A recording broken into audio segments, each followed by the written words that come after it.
Guys, i-demo namin sa inyo kung paano i-connect yung ating Hikvision IP Video Intercom Kit.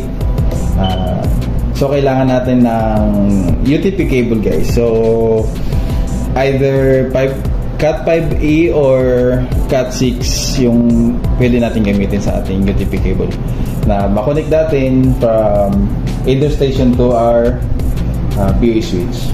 Ngayon, sa likod ng ating indoor station, may makikita tayong LAN port dyan. Ito.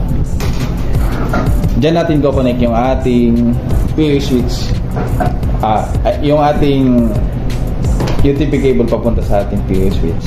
Ko-connect lang natin, guys. Yun.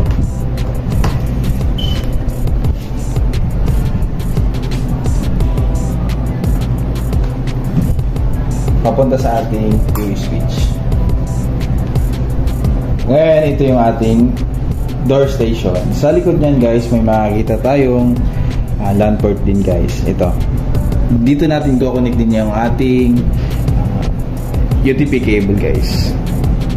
Papunta rin sa ating PA switch.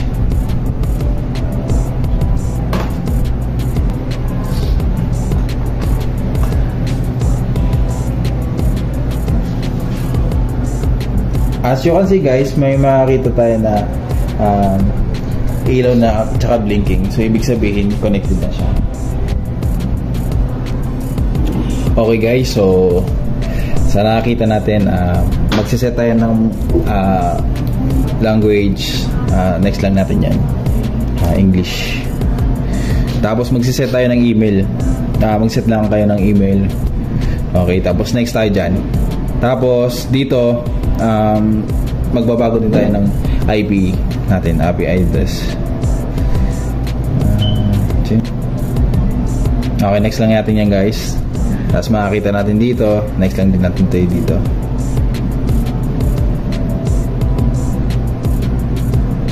Tapos magsiset lang tayo ng time. Ayun.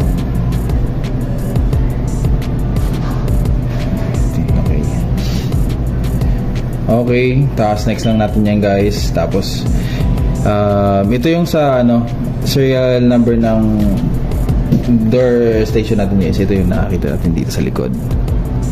Ito yan, guys.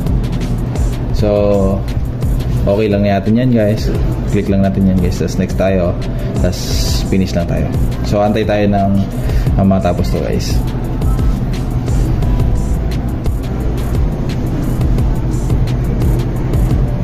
Okay, start. Okay, test natin, guys. Ayun.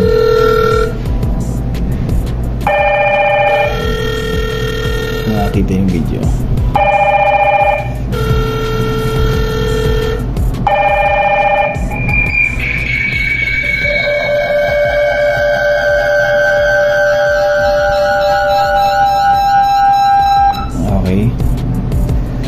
So dito rin sa ating lalagay lang din tayo.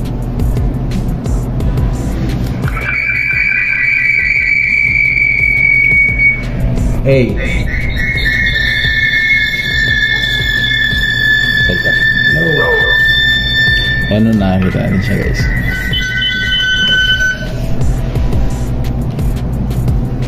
Okay, guys, yun lang po. Maraming salamat po.